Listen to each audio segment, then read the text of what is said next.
essayer de prendre des meilleures décisions financières quand la vie est chère. Francis Gosselin. C'est facile de succomber à la tentation. On a une opportunité d'agir différemment. Vous pouvez agir. Vous êtes libres, chers amis. Francis veut faire un cours d'inflation 101. L'inflation, c'est quand le prix des produits augmente. Merci, Francis. Alors maintenant, nous allons... Non, je voulais pas faire un cours d'inflation 101, mais il y a cette image qui a beaucoup circulé là, sur Internet ces derniers jours. C'est une image qui est mise à jour assez régulièrement, qui montre en fait que quand on parle d'inflation, on donne souvent un seul chiffre. Hein? Richard, on dit l'inflation a été de 3%, oui. 2%. Là, puis on connaît l'histoire. Puis bon, il y a quelques années, ça a augmenté.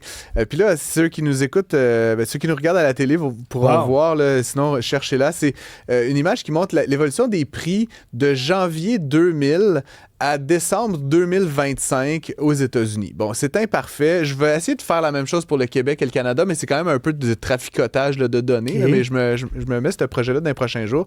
Et donc, ce que ça montre, en fait, c'est qu'en réalité, il y a des inflations. Il y a plein de choses dans l'économie dont le prix varie de façon différente. Hein. J'apprends rien à personne, j'ai l'impression en disant ça, mais on obsède sur l'idée que c'est 2% ou 3%, mais dans les faits, ça dépend. Ça dépend de quoi? Moyenne, c'est une moyenne. Puis tu sais, est-ce que c'est le fun de regarder un tableau comme ça? Parce que ce que ça montre, c'est sur 25 ans. Là. Fait que tu sais, on n'est pas dans OK, ce trimestre-ci, cette année. Là. C'est comme sur le long terme, c'est quoi qui est en train de se passer avec les prix. Puis ce qu'on regarde, là, si tu regardes la petite ligne noire, c'est qu'en fait, aux États-Unis, puis tu sais, le portrait canadien est un peu différent, là, mais grosso modo, ça se ressemble. Aux États-Unis, ce qui, en l'an 2000, coûtait 100 $, coûte aujourd'hui 192 $. Ça, c'est la morale de l'histoire. Moi, c'est correct, mais là, c'est compare ça au salaire moyen. Puis évidemment, le salaire moyen, c'est quoi? Et c'est là où je veux y arriver. On peut remettre le tableau si vous voulez continuer à le décortiquer, mais les salaires, là, wages, là, sur le truc, a augmenté plus que l'inflation. Donc ça, c'est quand même une bonne nouvelle, hein? Mais pas beaucoup. Alors que les prix ont augmenté de 92% sur 25 ans, les salaires ont augmenté de 131%. Fait que oui, on a gagné grosso modo 30% de pouvoir d'achat sur 25 ans. C'est excellent. Oui, tout à fait excellent. Le problème, c'est que depuis 5 ans, là, ça, c'est encore une fois, c'est sur le long terme. Donc, par rapport, mettons, à mon père, il y a 30 ans, j'ai 30% de plus de pouvoir d'achat. Le problème, c'est que depuis 5 ans, ça fait pas mal du surplace, ce pouvoir d'achat-là.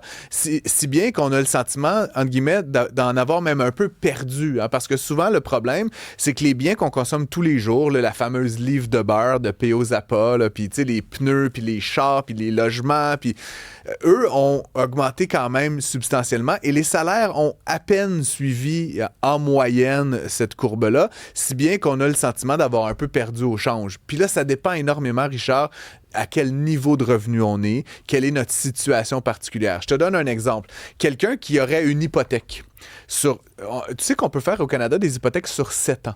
Vous savez-tu ça?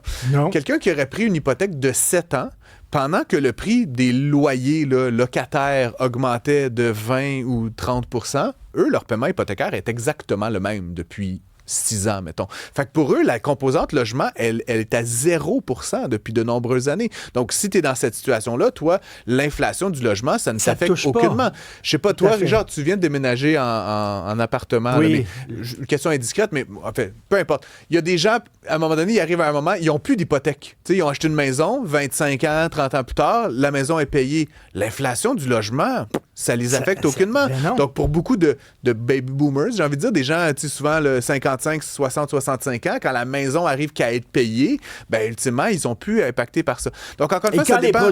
Mettons, les produits qui sont pas nécessaires augmentent. Tu sais, mettons, je sais pas, je parlais à PO hier, puis il me disait, le prix des cravates a augmenté. Beaucoup. Mais t'es pas obligé d'acheter des cravates. Non, ben c'est ça. Ce qui te touche, c'est quand le prix de la bouffe augmente, puis quand les loyers augmentent. Exactement. Et c'est là où je reviens à cette image, parce que c'est une image pour les États-Unis. Et c'est là où j'écris, là, j'ai mis un post sur les médias sociaux. Quand on se compare, on se console quand même. Parce que si vous regardez bien ce graphique-là, aux États-Unis, là, les services hospitaliers que beaucoup de gens payent soit de leur poche, soit via une assurance, qui est souvent payée un peu moitié-moitié avec l'employeur, mais grosso modo, qui est un coût là, d'emploi. Le coût des services hospitaliers aux États-Unis, depuis 2000, a augmenté de 281%. Donc, a grosso modo été multiplié par 4. au Québec, il y a eu une augmentation du coût de la santé. Hein, on la devine, mais est-ce que tu sens que ça te coûte plus cher? Bien sûr que non. Les impôts n'ont pas augmenté de 281 %. S'il y a de quoi, les impôts sont restés pas mal équivalents à ce qui était il y a 20 ans. Nos salaires ont augmenté, le taux marginal est resté pas mal constant. On paye plus en dollars, mais en proportion de nos revenus, ça coûte pas plus cher aujourd'hui se faire traiter à l'hôpital que ça en coûtait il y a 25 ans. Non, mais l'État doit s'endetter davantage. Oui et non, en fait, pour plusieurs raisons. Puis c'est là où on décortique encore une fois un tableau comme celui-là et on voit qu'est-ce qui a augmenté aux États-Unis encore une fois, les services hospitaliers, les frais de scolarité ou encore une fois au Québec, au Canada un peu plus, mais au Québec, ça coûte, on dira que ça coûte cher, là, puis tu sais, je veux pas ressortir les carrés rouges, là, mais ça coûte rien aller à l'université au Québec. Oui. Ça coûte pas en tout cas 50 000 $ par année, ou voire plus comme c'est le cas aux États-Unis. Donc, ce qui est fou, c'est qu'au Québec et au Canada, dans une moindre mesure, la quasi-totalité des fortes hausses de coûts dans les 25 dernières années, c'est des choses qui sont chez nous fournies par l'État. Alors qu'aux États-Unis, c'est des choses qui sont quasi entièrement privatisées. Et donc, on est, dans une certaine mesure, je suis quasiment en train de faire l'apologie de l'État-providence, on aurait envie de dire, mais c'est quand même, ça nous a quand même beaucoup protégés de l'augmentation des coûts, alors qu'aux États-Unis, ils y sont directement exposés.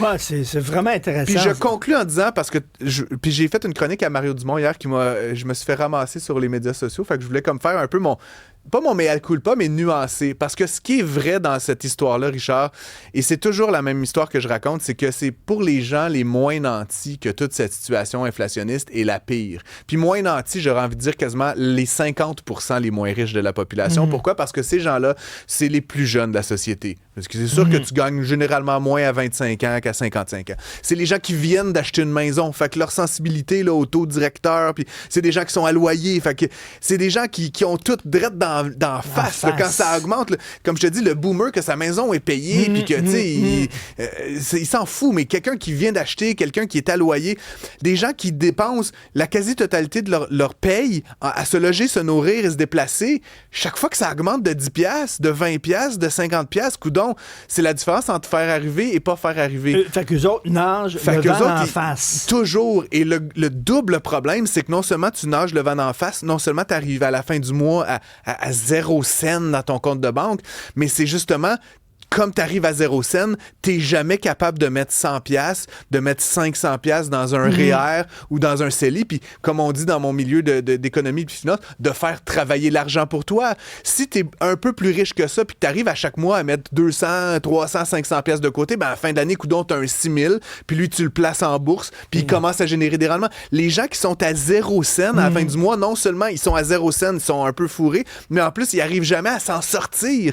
C'est la même chose pour la mise de fonds sur les maisons. C'est tout ce qui leur permettrait d'acheter des actifs, qui leur permet de sortir de cette situation économique difficile, leur est interdit. Et donc, c'est comme la double peine d'être au bas de l'échelle des salaires, c'est qu'on n'arrive pas, puis on n'arrive pas à se sortir de ne pas arriver. C'est très bon ce que tu dis, terrible. parce que des fois, on se demande comment ça se fait les jeunes sont si angoissés que ça. Ben pour ça. Puis je vais terminer un peu à la blague, mais tu sais, si on regarde le bas de mon graphique, là, je suis obsédé sur mon graphique, mais tu sais, dans les 25 dernières années, les télévisions coûtent bien moins cher, mais on s'en criste. Pardon, mais les téléphones cellulaires, bon, on a l'impression que ça coûte plus cher, mais ça reste que pour la performance, ça coûte beaucoup moins cher. Les jouets coûtent beaucoup moins cher. Les logiciels coûtent beaucoup moins cher. Mais toutes ces choses-là, c'est quand même un peu du luxe. C'est un peu des...